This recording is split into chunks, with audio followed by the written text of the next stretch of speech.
Welcome back to school बेटा। बने रहिए वीडियो के लास्ट तक। अच्छे लगे like share subscribe. Hello everyone, good morning to all. Hi Jitendra, welcome you again in RKP online classes.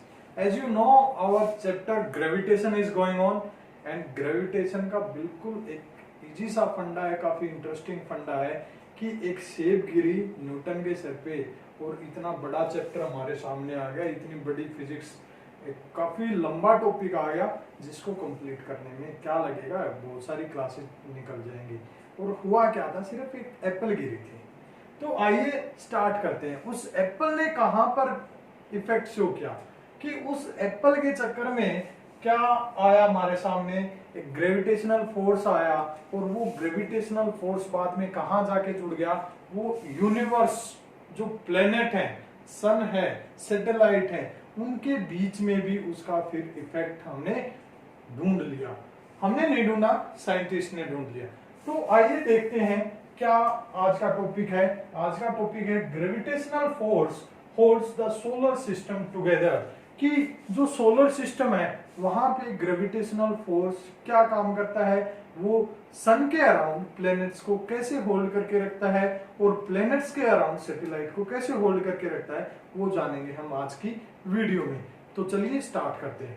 देखो, सबसे पहले क्या होता है कि हमें पता है कि सभी चीजें एक दूसरे पे क्या करती हैं, ग्रेविटेशनल फोर्स एक दूसरे पर एक्सर्ट करती है। और वो किसके डायरेक्टली प्रोपोर्शनल होता है, वो होता है मास के डायरेक्टली प्रोपोर्शनल। और इनवर्सली प्रोपोर्शनल किसके होगा, the distance between the two objects. Clear है। तो बेटा क्या है, हमारा सन है, क्या है, सन, ये हो गया सन। और इसके अराउंड क्या है, प्लैनेट्स हैं बहुत सारे। तो यहाँ पे मान लो हमारा क्या हो गया, मरकरी हो गया।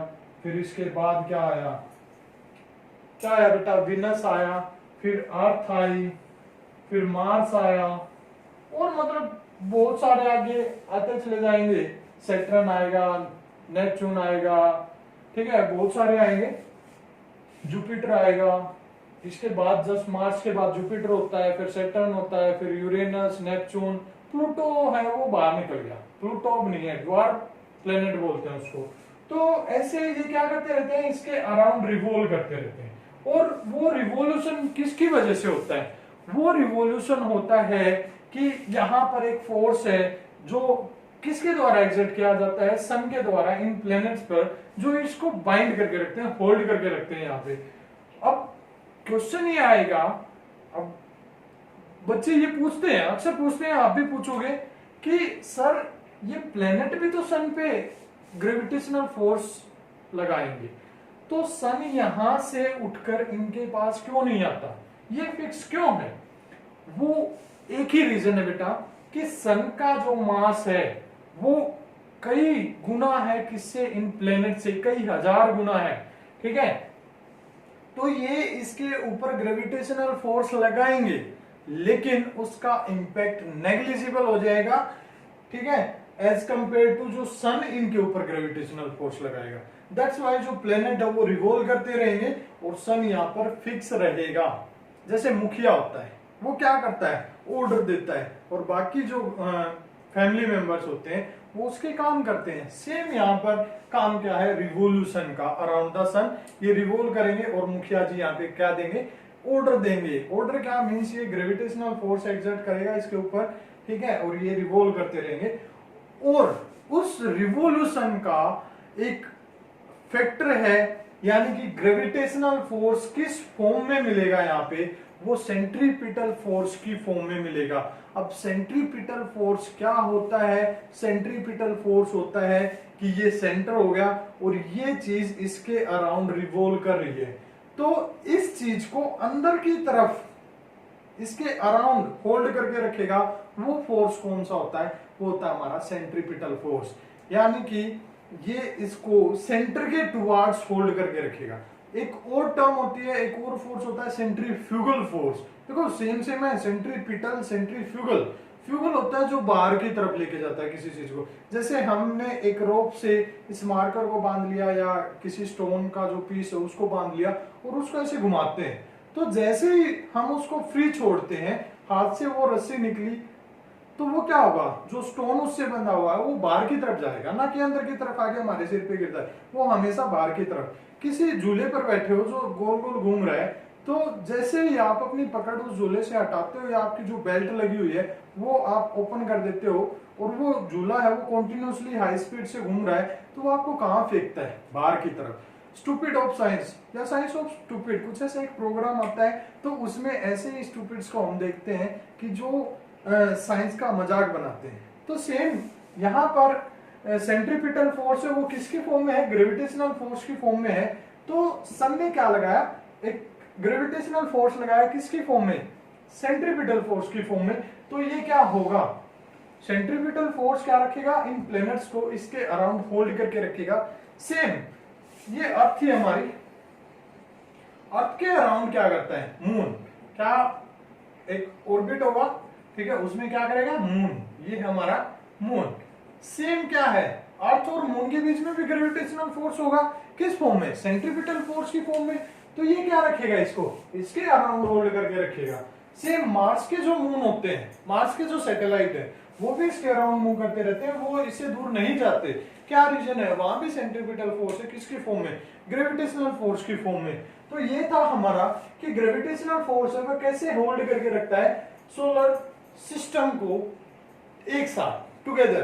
क्लियर बेटा, आई होप कि आपको समझ में आया है। इसके बाद हम डिस्कस करेंगे कि जो सन है, सन के अराउंड जो प्लैनेट्स हैं उनका जो ग्रेविटेशनल फोर्स है उसकी वैल्यू क्या होगी, तो वो डिस्कस करेंगे नेक्स्ट वीडियो में। Thank you, have a nice day.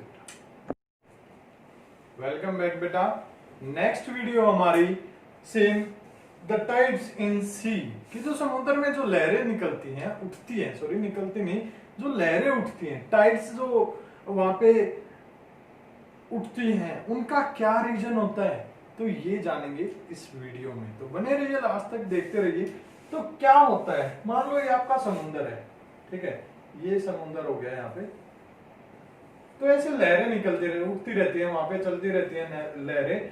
तो उसका रीजन क्या होता है, क्या रीजन है, तो देखो उसका रीजन है ग्रेविटेशनल फोर्स। क्या रीजन है बेटा, ग्रेविटेशनल फोर्स। और वो ग्रेविटेशनल फोर्स कौन लगाता है, वो लगाता है सन एंड मून। तो जैसे दिन हुआ, ड्यूरिंग डे क्या होगा, सन ग्रेविटेशनल फोर्स लगाएगा किस पे, अर्थ पे। अर्थ का जो लैंड मास है उसके ऊपर क्या होगा, वो रिजिड है, काफी रिजिड है, तो ग्रेविटेशनल फोर्स का जो इंपैक्ट है उसके ऊपर वो कम होगा। क्लियर है, वो राइज अप नहीं करेगा, बिल्कुल नेग्लिजिबल होगा, जिसको हम नहीं ऑब्जर्व कर पाते। लेकिन जो वाटर है उसकी रिजिडिटी कम है। हमने केमिस्ट्री के फर्स्ट चैप्टर में मैटर इन आवर सराउंडिंग में पढ़ा था कि rigidity of liquid is less than the rigidity of solid, और गैसेज की तो बिल्कुल ही कम होती है, नेग्लिजिबल होती है। तो हम यहाँ वाटर की बात कर रहे हैं, that is a liquid, so rigidity is less as compare to the land mass. So when sun will exert, ये हो गया हमारा सन, क्या है सन, इसने ग्रेविटेशनल फोर्स लगाया, तो जो वाटर को क्या करेगा, ये अपनी तरफ अट्रैक्ट करेगा, और अपनी तरफ अट्रैक्ट करेगा तो जो सी लेवल है, sea level, sea water level will rise up.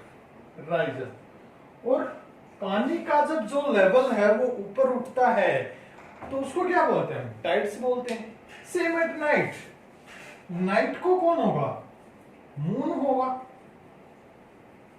ठीक है, होते तो दोनों हैं, ठीक है, सन कहीं जाता नहीं, लेकिन वो अर्थ के दूसरे पोर्शन पे चला जाता है, वो नहीं जाता, अर्थ रोटेट कर जाती है, ठीक है। लेकिन हम बोलते हैं अक्सर कि भाई सन है वो दूसरी तरफ चला गया, लेकिन ऐसा नहीं होता, अर्थ रोटेट करती है। ये सन मान लो ये फिक्स है, ये फिक्स है, ये रोटेट कर रही है यहाँ पे ऐसे, ये रोटेट करती है, तो इस पोर्शन पे अब नहीं है, ये घूम के उस तरफ गया, अब इस पे नहीं है। तो ऐसे ही होता है, एक बार सन का नंबर आता है, एक बार मून का। क्या करने का, ग्रेविटेशनल फोर्स एक पार्ट हेमिस्फीयर पे, जो अर्थ का जो हेमिस्फीयर है उस पर एक बार gravitational force of sun will work and at night the moon will work. Clear है, तो रात को क्या हो जाएगा, यहाँ पे मून आ जाएगा, कौन आ जाएगा, मून, और सन का इम्पैक्ट यहाँ पे खत्म हो जाएगा इस पार्ट पे। फिर मून का ग्रेविटेशनल फोर्स इसके ऊपर वर्क करेगा और क्या होगा, दोबारा से जो सी वाटर लेवल है वो राइज अप हो जाएगा और दोबारा से टाइड्स बनेंगी। तो क्या सीखा आपने यहाँ से, दिन में कितनी बार टाइड्स बनती हैं, 2 टाइम्स। जो सी का जो वाटर लेवल है वो कितनी बार राइज अप होगा, 2 टाइम्स। क्लियर है। तो ये था हमारा फंडा किसका बेटा, the tides in sea. Clear है। Thank you, have a nice day. आपका क्लियर हो चुका है।